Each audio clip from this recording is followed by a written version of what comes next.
प्रश्न है कि इन्होंने हनुमान जी को अपना भाई माना, बचपन से माना था। फिर अभी बड़े होके किसी ने बताया स्त्री साधक हनुमान जी की भक्ति नहीं कर सकते, उनको स्पर्श, बड़े छोटे से हनुमान जी को साथ लेके घूमते हैं। तो महाराज जी कौन? हाँ, देखो, ये सब अलग बातें हैं, व्यवहार की हैं। हनुमान जी की मैया थी ना, मैया थी ना, बस। ये केवल बात सिद्धि के लिए की जाती है कि जब हनुमान जी को शक्ति के रूप में उनको तो वहां फिर नियम कानून लगते हैं। अभी आप मान लो हनुमान जी मेरे लाला है, कोई रोक पाएगा क्या?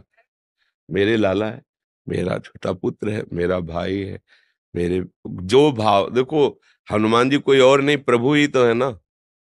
तो मुझे इन सब बातों में कि स्त्री को ये इससे, देखो, बाल ब्रह्मचारी हनुमान जी अंजनी के लिए क्या है? पुत्र ही तो है ना।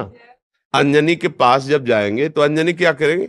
लाला दुलार करेंगे ना, बस। हनुमान जी हमारे लाला हैं, हमारे भाई हैं, हमारे पुत्र हैं। अपने भाव में रहो। सबको ये बताने की जरूरत नहीं है, सबको सुनाने की जरूरत नहीं है। महान भक्त हैं हमारे सामने। हनुमान जी जैसा कोई भक्त नहीं, भगवान का सेवक नहीं। और उनको हम इस भाव से बज रहे हैं, भला कहीं अमंगल हो सकता है? नहीं। नियम कानून लगते हैं पदवी पर। हम उनको से कोई चाह नहीं कर रहे कि आप हमारे अधीन हो, जब मैं बोलूं वो हो जाए। हनुमान जी की जैसे सिद्धियां ग्रहण करना, दैवी शक्तियों को अधीन करना, बोले दुर्गा देवी इनको सिद्ध है, कात्यायनी इनको सिद्ध है, वो एक अलग क्षेत्र हो गया और ये अलग क्षेत्र हो गया। अगर आप इस क्षेत्र में भाव से बज रही है तो कोई न स्त्री है न पुरुष है, भगवान का अंश है। और अपने लाडले को दुलार करना सबका अधिकार है। खूब भक्ति करे। ये कुछ जो अनसुनी भी करना चाहिए। महाराज जी, गंगा में थी ना, मैं अक्षय तृतीया को पंचकोशी कर रही थी, तो पंचमी स्नान पे एक स्त्री ने बोल दिया ना कि छूते नहीं है, तो इन्होंने बाल रूप ले लिया। मैंने मार्गदर्शन यही आप करवाने देखो भाई, हम आपको ये नहीं कहते कि आप मंगलवार को बंधनवार लेकर हनुमान जी के मंदिर जाएं, वहां चढ़ाएं। हम नहीं कह रहे। हम ये नहीं कह रहे कि आप उन सिद्धियों की जैसे प्राप्ति की जाती है। हमारे लाला हैं, खवाओ पिलाओ दुलार करो। देखो अभी हनुमान जी राजी हो जाते हैं कि ले, इनको रामचरित्र अच्छा लगता है, भगवान की चर्चा सुनाओ, इनको सिया राम नाम कीर्तन सुनाओ, अपने भाव से मगन। हम कोई साधारण सबकी सुनोगे तो पागल हो जाओगे। कोई तो कुछ कहेगा, कोई तुम कंठी बांधे हो, सुहागवती होके कंठी बांधे हो। ये तो विधवा बांधते हैं किसी ऐसे माता बहन को। तुम तिलक लगाए हो, सुहागवती होके तिलक लगाए हो। अब क्या उत्तर उनको बताओ? कि असली सुहाग तो यही है कि जो माताएं मंगलसूत्र नहीं जैसे धारण करती, ऐसे एक कंठी हमारे लिए हरि की प्रति मंगल सूत्र है। तिलक ये जो ये सुहाग भरे हैं, हम हरि के हैं। अब ये बातें अध्यात्म और भाव की जगत में जो व्यवहार में वो नहीं समझेंगे, नहीं मानेंगे। हमें उनकी बात नहीं सुननी, हमें अपने भाव से। कर्माबाई जी रोज खिचड़ी 3 बजे बनाकर जगन्नाथ जी को अपने हाथ से पवाती। पहला काम था उठकर खिचड़ी बनाना और प्रभु को पवाना। एक दिन सुबह स्नान करने जा रही थी, सूर्योदय हो गया था, तो एक संत भगवान मिले। तो उनका करवा भाई, सूर्योदय हो गया, तुम भगत हो, अब स्नान करने जा रहे हो, जल्दी जगा करो। तो उनका जग तो बहुत जल्दी गई थी, पर वो खिचड़ी बनाई, ठाकुर जी को भोग बनाया और पवाया, फिर स्नान कर। अरे कितना बड़ा अपराध कर रहे हो तुम, ठाकुर जी को बिना स्नान किए भोग बना, ये तो घोर अपराध है। अच्छा महाराज, पहले स्नान फिर तिलक फिर ऐसा जो नियम है।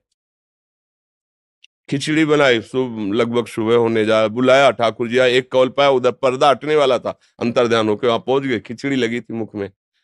तो उनका जय जय, अभी तो पर्दा खुला है, भोग तो पधरा नहीं आपके मुख में। तो उनका एक महात्मा ने ना, बड़ा नियम कानून वाला है, समझा दिया हमारी कर्माबाई को।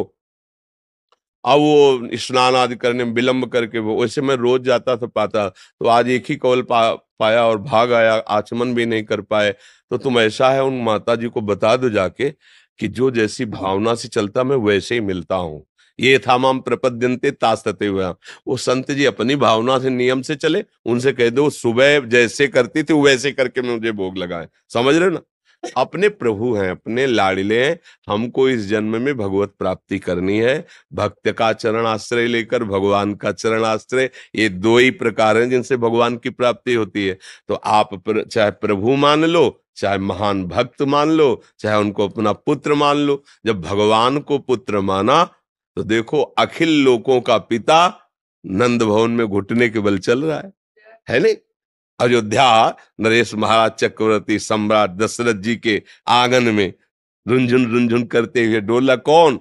अखिल लोकों का माता पिता स्वयं वो है। तो हमें लगता है कि यदि हमारी आसक्ति है और हम भावपूर्वक कर रहे हैं तो हम किसी ब्रह्मचारी की सेवा नहीं कर रहे, किसी सिद्धि प्राप्ति के लिए नहीं कर रहे, हम अपने पुत्र की कर रहे हैं, हम अपने प्रभु की कर रहे हैं, हम अपने लाडिले की कर रहे हैं। कहीं कुछ बिगड़ने वाला नहीं। भाव से करो। ये शरीर वास्तविक नहीं है, उपासना वास्तविक है। ये आज है कल नहीं रहेगा। आप अपने अंदर भाव हटाओ, मैं स्त्री हूं, मैं पुरुष हूं, अभी शुद्ध अध्यात्म जागृत। पर ये साधारण बातें नहीं हैं। तो साधारण लोगों की बातें सुनोगे तो फिर यही सब बातें आएगी। अपने को उपासना करनी, आप भाव से रहो। जहां हनुमान जी वहां सियाराम जी है, क्योंकि बिना हनुमान जी सियाराम के रह नहीं सकते। तो जब भोग लगाओ तो वही भाव करो, सियाराम जी विराजमान। अच्छा मान लो कोई कह रहा है हनुमान जी को स्त्री की सेवा नहीं करनी चाहिए, तो सियाराम जी की करनी चाहिए? हाँ करनी चाहिए। तो हनुमान जी कहाँ बैठे हैं? उनके चरणों में बैठे ना, है ना? भोग लगेगा तो हनुमान जी को हटा दोगे क्या? स्नान कराओगे तो हनुमान जी को हटा दोगे क्या? वो तो पूरी छवि में वहीं बैठे हैं। छवि हो या राम दरबार हो, जहां राम दरबार है वहां बैठे महाराज हनुमान जी चरणों के पास। तो समझो कहीं ऐसा हो सकता है क्या? तो इसलिए हाँ, हम ये नहीं कहते कि आप बंधनवार लेकर जाओ और हनुमान जी के मंदिर में जाके बंधन, हम ऐसा नहीं कहते। हम अपने भाव की बात, जो वहां सिद्धांत की बात